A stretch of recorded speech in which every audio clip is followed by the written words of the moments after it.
Welcome to Lines and Spaces. I'm Jason. I'm Michaela. We have a few special guests with us today. We have Claire, Coco, and Jack Denman. Yes, so we are joined by Claire and Jack today because we are talking about our student teaching experience from Temple University this past spring semester and kind of going over some things that we learned, our experiences with it, some maybe some tips for future student teachers to be aware of, and especially those who are possibly student teaching in the fall who may still be going through some of the restrictions that COVID has brought on between hybrid teaching in person and also fully virtual. So yeah, it's gonna be very exciting. So Claire and Jack, who are you? Who wants to go first? I'll go first. So my name is Claire. I just graduated with Jason and Michaela at Temple, and I'm a cellist and also a general music teacher now. Woohoo! Hi, I'm Jack. I also just graduated from Temple with these three amazing educators. And I am a voice major. I specialize in choral music, and I do a lot of music directing and theater work as well outside of teaching choral work in the classroom. Yeah, Jack pretty much went through Temple as like a professional music director the entire time. Pretty wild to be sitting in class with him, but we're so excited to have both Claire and Jack here today. Yes. So, So student teaching, I got you, Jason. Um, what's it about? Why do we have student teaching? So I guess like the big premise for student teaching and like the why people have it for like their degree is because it gives people the in-person experience of like being in the field for a semester's worth of time. And at least for us, for music educators, you do a primary and secondary placement. So one that's elementary based, and another that's middle school and high school based. So you have two selections of it, two placements. I think other education areas just do one placement because they're very specific, whereas our degree covers K through 12, so we have to be prepared for all grades. And it's usually focused within your subject area, so instrumental music. So Claire and I had both instrumental settings. I had a band setting, whereas she had an orchestra setting as her secondary placement. And then I believe Michaela and Jack had choir-focused vocal things for their placement as well. Mhm. Yeah. So Claire, I'd love to know what were you expecting before we went into student teaching? And Jack, get ready because I'm going to ask you too. I trying to think. I don't know. I just expected to be thrown into like a situation where I just didn't even know what was going to happen, which that is pretty much what happened. Except I didn't realize I had like a lot of like knowledge that was kind of stored in the back of my head that I could just pull out. Um, yeah, I mean I could go on. There's like a whole bunch of things. I'll let Jack go. I don't want to go Yeah, into. I feel a very similar way. I was definitely prepared to be unprepared. But also like we as students of music education have gone into it having like a little teacher toolbox in the back of our brains of like little activities that we can engage with and um, like specific areas that we are comfortable covering, which I know that I was able to bring into my student teaching, both general and choral, high school choral. But I was definitely expecting to be on my toes the entire time, and that was the reality of it. Yeah. Yeah, I definitely think more so this, especially with this, I guess, cycle of student teaching more so than any other, just because we were in the middle of a pandemic and there was so much stuff going on. So at least for me, it was like we couldn't plan more than like maybe a weeks ahead of time, just because we didn't know if we were going to be in person, if we were going to be virtual, or if the lesson was just going to be hybrid. So you kind of had to plan around what that looked like, without very much notice. I knew that I had to. I mean, the expectation of it was, of course, I thought that I was going to be on my toes, and a lot of it was just kind of just being there and being like being very flexible. Things happen like at a moment's notice, and you just gotta roll with it. You can't like be like, oh my god, I can't like what's happening. You just kind of had to keep going, and then the students can't feel that you're also not sure what's happening. Yeah. Yeah, I think for me it was like similar to the to I guess to what you were saying, Jason, but like the flexibility thing kind of took me by surprise. I knew it was important to be flexible, but I didn't realize just how central that was going to be to everything we were doing. I went in thinking that as long as I worked really hard, like if I stayed up all night to make good lesson plans, then they would go well. That's just not true. There are some times where it's really out of your hands. And so, yeah, my expectations were a little different in that way of myself and what I would be capable of versus the reality. And I'm sure none of us were expecting to teach in the circumstances, like when we were freshmen, that our student teaching semester would look like the way that it did. Saw the whole thing coming. I knew it was gonna happen. I like wholeheartedly thought that I would struggle with my general music placement and my orchestra placement would be a breeze because, I'm a cellist. That's like what I came to Temple to do. And I was, so prepared to just like have fun and just like do, you know, orchestra and like not have any issues. But it was a real challenge for me. Like, yeah. What would you say was like the most challenging part, Claire? Like since it was not really expected, like that was going to be the challenging part. I mean, I've seen you teach general music and you're like fantastic at it. Yeah, there are a lot of factors that came in to just like make it difficult for me. But I guess my secondary placement was first, so it was in January to March. So we were still kind of getting back into school, and COVID was like very much still like a big factor, especially in how the classroom was set up. So I was teaching middle school and high school orchestra in a cafeteria that just kind of like went all the way out, like 3-story ceilings. I had to use a microphone to say anything, and so that kind of confined me to one space. I also kind of knew this going into it, but I just get along with younger kids like so much more. Like I just love their energy, and I found it a little bit more difficult to connect with the high schoolers. On top of COVID, you can't like go around the room and just like say hi to people. It just so many factors came together to make it more difficult for me. Um, yeah, still learned a lot, but it was challenging. Yeah, Yeah. I definitely felt that on my end too. Like I also did my instrumental placement on my secondary one first, and they were still kind of shifting over to more in-person stuff. But I taught more strings in person than I taught any band instrument. I did a lot of band lessons through Zoom and some general music stuff. But yeah, I felt more comfortable with the string players and them playing and me practicing on strings than I did kind of the band side, just because I wasn't seeing them in person as often as I was with the strings at all.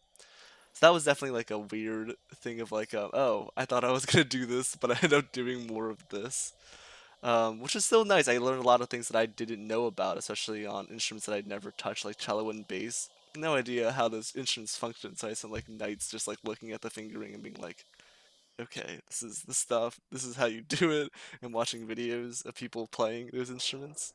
But yeah, definitely very different than what I thought I was gonna do. Um, I definitely also felt that with because I did for my secondary placement, I did middle school general music as well as high school choir, which I've never done middle school general music before, or even thought about doing it.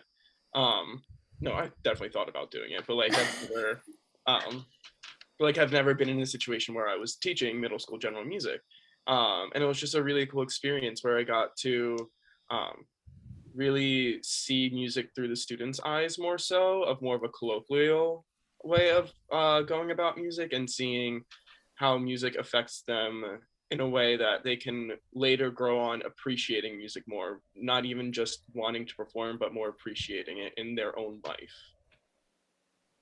yeah, I definitely kind of felt that like it's a different type of relating to the students when it's a secondary placement for general music than what we know to do with elementary general music, which is a lot of like movement and just like this vast array of different musical things and communication through music. And um, I was at a junior high for general music and choir, and it was just so different. And the research I had to do, like, I had no idea how much I was going to have to research so many different topics. And it was a lot. It was worth it. I learned a lot about the content as well as how to teach it, but it's, yeah, I agree, just so different. That's something that I was kind of like not expecting, kind of like a weird challenge was because you can only have so much in a program for when you do your degree. The middle school or middle or upper elementary school level of general music isn't touched on a lot in our courses. Like I think we had maybe one that kind of expanded on it, but yes, that like I think what like Michaela and Jack had mentioned, like teaching middle school general music was such a weird thing because you just didn't know what to do because they weren't gonna stand up and dance with you. I mean, regardless of like COVID or anything, but like the energy that you got in the room was not the same as if you were sitting in like a first grade or third grade class. And you gotta, and I think Jack mentioned a really great point that you're engaging these students who are at a like this weird transitional stage in their life that they're viewing their career and like they're not really thinking too much about that, but they kind of are thinking about who they are as identifying who they are. And I think having that general music class is super important because it exposes them to a lot of things that they might not have thought of. Like I did a whole lesson on hip hop and relating it to the music that they listen to, and also kind of learning more about the music that they listen to because the music that they listen to is definitely not the music that I listen to, or their parents listen to, or even their teachers listen to. So just getting them to experience music in a way for them to think about music beyond just like the listening portion of it was really fruitful. We had a lot of like cool discussions about music that I did not think I was ever gonna have with a middle schooler. But like if you got them on the boat to like think about what was happening, think about how music relates to the things around them, would like nonstop talk about it because they're like, oh my god, I can't believe like this song means this or like this song has this upbringing in this and whatnot. So definitely really interesting. That's why kind of like I focus in on middle school kind of more so after I kind of taught in that setting was because like it's a very important period in these students' lives because they're kind of going through that transition and trying to figure out their identity within multiple facets of just life in general. So yeah, Yeah. unexpected. So, on the topic of experience, Jack, I'm coming at you with a question. Um, what would you say are some of the main things that you were able to learn through this experience versus, what we weren't able to learn in the classroom when we were the students in the classroom because you just can't? I think student teaching has, with the experience of student teaching, is more so relating to people more so than practicing your craft of teaching. Well, I actually think that both those kind of go hand in hand, actually, because teaching is such a personal thing. You are literally trying to relate to somebody in a way that gets the material into their brain that way that they can relate to it in some sort of aspect. So I think the experience of student teaching is more so learning how to work with people, not just the students, but also other staff members and colleagues, whether you have things that you agree with or disagree with, or you have varying opinions, or you just have different life experiences that have led you to teach a certain way. And then you get to experience what they've experienced. And then now you have a whole new outlook on different things that you can relate to your students with. So I definitely think that the experience of student teaching is more personal than practical. That makes a lot of sense. I know something, probably this is something Dr. Parker said to us, but it's so important for us as educators to not just hand over information to students, but to motivate them and to want to learn it and to help them discover why it's relevant to them. That's definitely something that was evidently important in my student teaching, especially with some of the older kids. I feel like when we're in our classes, freshman to junior year, we just like talk about a lot of things. We throw around a lot of words like student centered, just all this vocabulary that we understand from like a words on the paper kind of perspective, but going into student teaching, you like really understand like what does student centered mean? Like you actually have to, you know, yeah, you actually have to like teach in that certain way and do it to truly understand like what is student centered or like what is equitable teaching or accessible teaching, you know, all these things that we just talked about, but we never really put it into action until student teaching.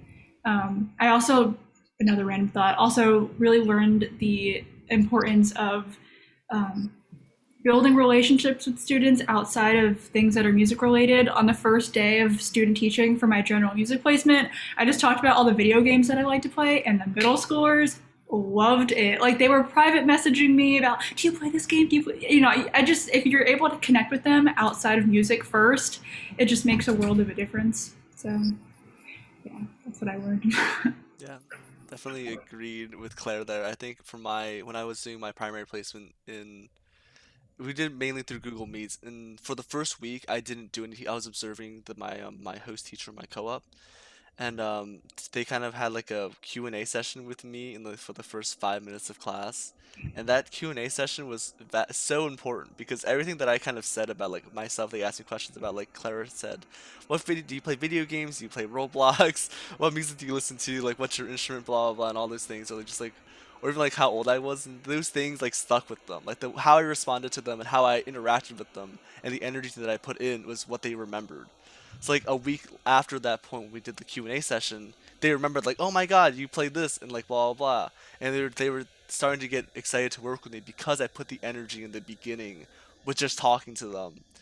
And then they realized that like I was kind of there to like have fun and just like be there with them to have fun, and not so much like I was like controlling the flow of the classroom, but so that I was just kind of just there, which was it was interesting to see because you don't get a lot of that when you're in like the when you're taking your I guess our terms, our externships or our capstone courses, because we're there for like one time a week for like 6 weeks I believe. And sometimes you don't even see the same students every week. Yeah. So it's much harder to do that. I think Jack makes a great point that I do think student teaching is more about you figuring out what communication is in the field, making those relationships than anything else. Because we have the like we said, the toolbox and the tools and the skills to do it. But the next step is now how do we connect with the administrators, the teachers, the students in a way that we can start using these tools in an effective manner. And I think through student teaching, I learned how to speak more as an adult, which is weird, because I'm so used to like saying, "Oh, Mister" or Mrs. or like the pre their is it a suffix? What is the title, the name? I don't know what. Yeah. So it was weird, calling the teachers that I was working with by their first name, and being called like Mr. Wu or something like that, because it was just so new to me in a way. Well, Mr. Wu not so much, but it's like these students thinking that I am like an adult, right? Yeah. Um, What do you think? on that topic, I would just like to say, students thinking you're an adult still haven't experienced that yet.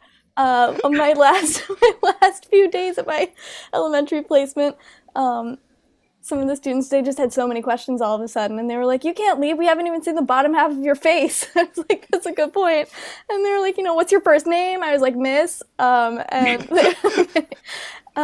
but my placement teacher was like, "Yep, she'll be graduating from Temple next week," and the students were like, "High school?" No.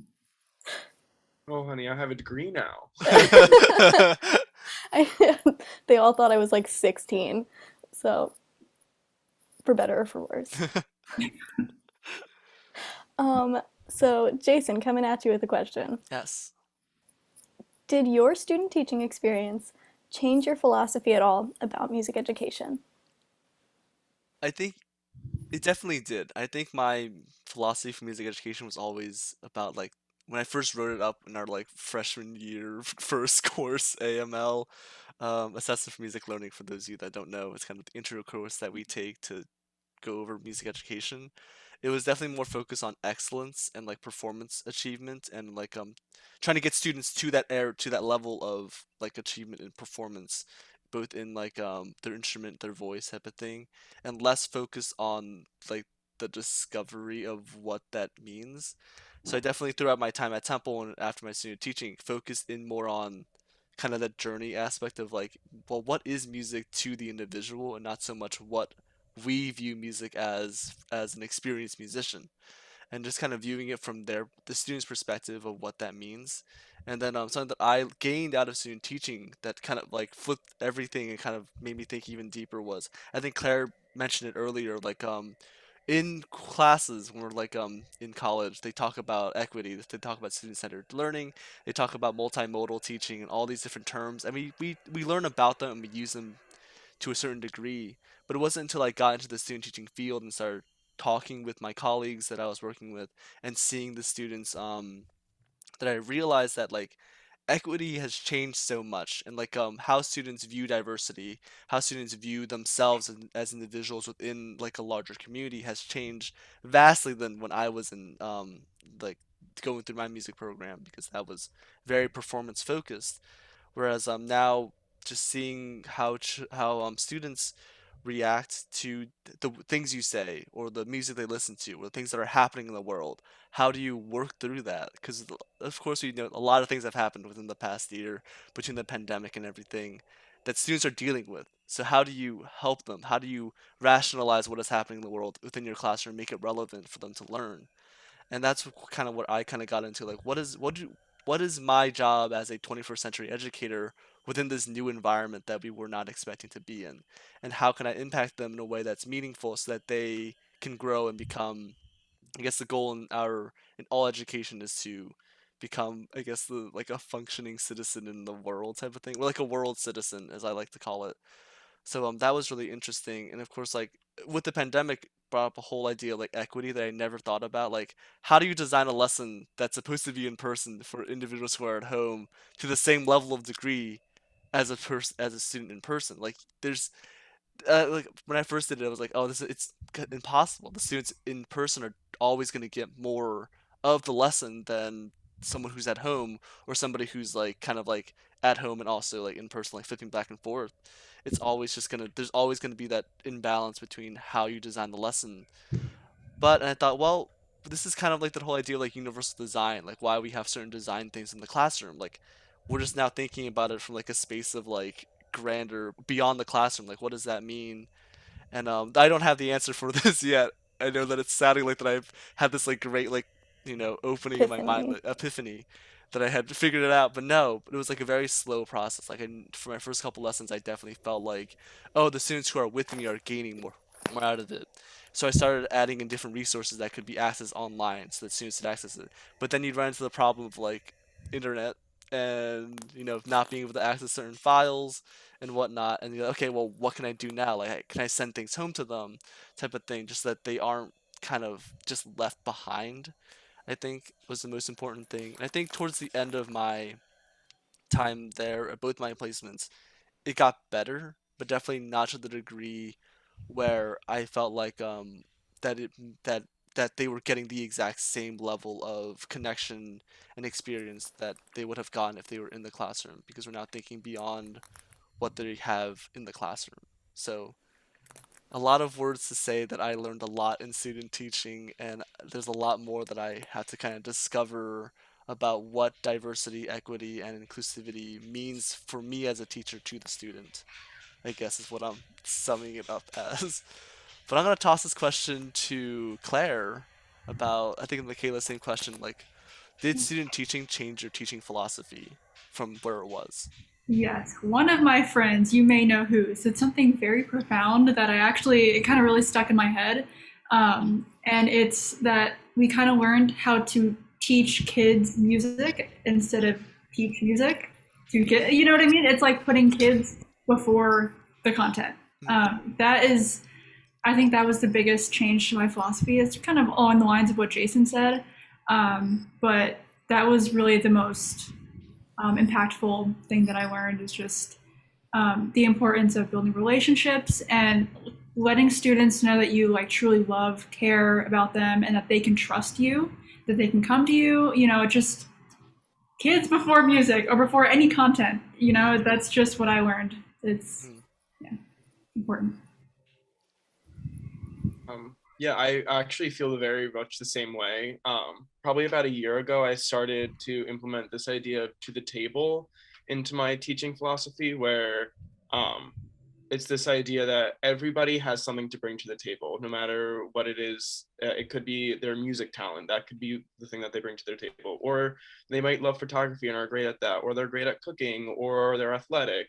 But um, seeing that each student has something to bring to the table, and you can connect to that in some sort of way through music, was really profound for me. And I think student teaching really helped to further solidify that into my philosophy of music, because I got to see all these different students come together, and while we were trying to make music or listen to music or learn about music through that, um, we were able to relate to each other, even though like they all had different aspects of their life that they were going through as well.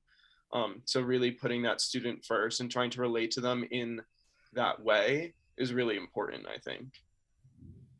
Yeah. And that's like exactly what music is for. Like it is a vehicle to bring people together and to communicate and to relate to the world around you. I think my philosophy, as far as student teaching goes, my philosophy kind of stayed the same. It's just that my understanding of it got um, clearer, and the ways that I achieve what I think matter as a music educator have shifted a little bit, and just the expectations I have of myself in realistic contexts has kind of again shifted. I think that's a really important thing too that I kind of learned in student teaching. Well, this is more of a teacher thing, not so much like teacher student thing. That you only have so much time in a day to kind of get stuff done, to think Yeah, about it. And some that I was like, oh, as a teacher, like I'll have to take work home to do. Like that's like expected of me to do. But does it have to be expected for you to do that in order to make a lesson like work? And of course, yeah, you should take the time to do the research and everything to prep for your lessons, but you thinking about your own well-being and thinking about like how you're functioning, because if you take all the time to do this and then you wake up tomorrow with like 2 hours of sleep with like a gallon of coffee in your system, it's not going to help the students much to be with you if you aren't fully there. No fault of your own, you're just trying to make do the things. But focusing on that aspect of my thing, because for a lot of my like upbringing and education was like you got to put the work in to do this, like even if it is extended beyond what's wanted, because you want to give the best product that you can, especially to students. You want to make sure everything is as best set up for them as possible. But yeah, it can drive you kind of insane, especially when you're thrown into a student teaching setting where you haven't done that, where you haven't taught like back-to-back classes. I definitely felt that more in my primary placement, where I was teaching back-to-back general music classes and switching grades like on the fly. That I recognized like, okay, maybe designing like super complex and like nice looking lessons for every single class isn't the way to go. Though it's fun, it may be better to just kind of focus on a few points and then adjust it for grade levels so that you can use resources over again, and you're building on the resources in different ways and thinking more less about the content but how you're approaching the content to the students, which something that I learned was super helpful in just keeping my sanity in that space. Was okay, we're all focusing on like rhythm. All the grades are focusing on rhythm, and I'm going to break it up into different levels, and some grades of course have like overlap for resources, which helped me kind of see that. So I guess to say like especially people kind of getting into the first year field, never forget that you need time to kind of take off so you can process things better, so you can be a better you in front of your students when time's needed, because I'm sure a lot of us have kind of felt that like, if I don't do this correctly, it's gonna like you know burn up in front of me and like it's not gonna work out. um so just keep that in mind as you're kind of going through and thinking about kind of music education or just education in general, but your own time. No, yeah, I definitely feel that. Even like going through interviews, I've got this question where it was, how much time do you think that you would spend outside of the school day to work? And I literally sat there and I was like, I'm sorry. I Boundaries. Boundaries are a really big thing, that we as educators sometimes forget, like, because we care a lot about our students and we want to make sure that they're doing their best, but they can't do their best if we're exhausted and tired. And overworked. So knowing your boundaries and also knowing your worth as a teacher as well is very important. If as we're kind of wrapping up our episode, maybe we could all share a little bit of advice for people who are getting ready to student teach or who are considering music education, and maybe this is an important factor to them. Or parting words for anybody who's done it before and is kind of laughing along with us at the insanity that student teaching was. Claire, let's put you on the spot. You think you have some advice? I guess my only advice is to just go with the flow. Like, there's no other way to survive. Whatever expectations you have, you can have them, but just be very prepared to just let all of that go and just embrace what is coming at you, and that's how you get through. Mhm. My piece of advice is to use your resources, whether it be past lessons that you have done in throughout your college experience, or your cooperating teachers always have great resources, and your colleagues also, like colleagues as in like these friends that I have right here right now, fantastic resources.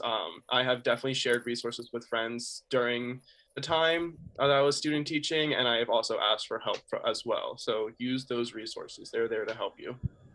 Mhm. I think my biggest piece of advice is to be patient with yourself and to be flexible. Patient with everybody, but for me, a big thing was learning to be patient with myself and understanding that there's so much out of your control that you just need to like do the best that you can and know it's never going to be perfect.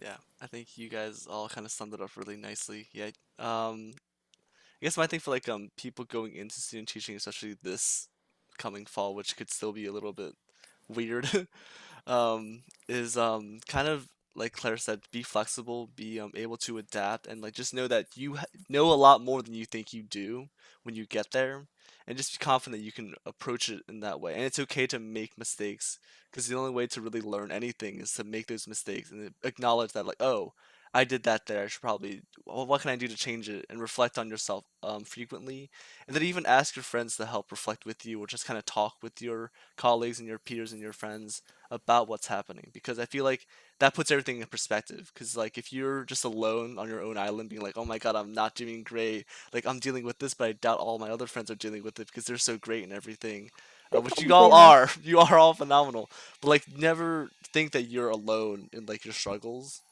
Definitely reach out and be like, hey, yeah, like I just taught like a lesson that wasn't really good because X, Y, and Z. And I'm sure they're gonna be like, oh my god, I had that same thing happen in my class today. Like just talk and communicate with people and just talk it through, because that kind of builds that community that Jack was talking about, and just kind of helps you share with each other what works, what doesn't work. And then you can kind of pick and choose like what you want to do, and then that eventually will help you develop your kind of like musical teaching style and kind of approach to teaching, which is one of the most important things that I kind of think that student teaching starts getting us into, is thinking about what kind of teacher am I, or like how do I teach, or like what's my style of teaching, because it's all different for everybody. Like you pick and choose type of thing, and there's no perfect way of approaching anything. So definitely like just be ready to just be flexible, have fun with it. That's the most important thing. Have fun with it. Enjoy your time with the students, and the discussions that you're gonna have, and it's gonna be very different than what you may think it's gonna be. And probably even different from teaching like full time, but we'll get back to that a few months from now. Yeah. Don't have to write as many lesson plans, and nobody's grading you on these lesson plans. They might check in, but they Yeah. don't. Yeah. Well, I think that is everything that we have for this episode today. So, Claire and Jack, thank you for joining us. This has been wonderful to have you here. Thank you for having And, us. oh, thank you. It's been a pleasure. Jason, you want to sign us off? I will sign us off. Yeah, thank you so much to everybody. Continue to support us and view us for these past couple, I guess a month now at this point. It's been a lot of fun hearing your comments and everything, and of course, thank you to Claire and Jack for joining us on our episode 3 about student teaching. Very fruitful discussions and a lot of things to think about. And please, just have fun, keep doing what you're doing, and yeah, that is it. This is us signing off. Goodbye. Bye.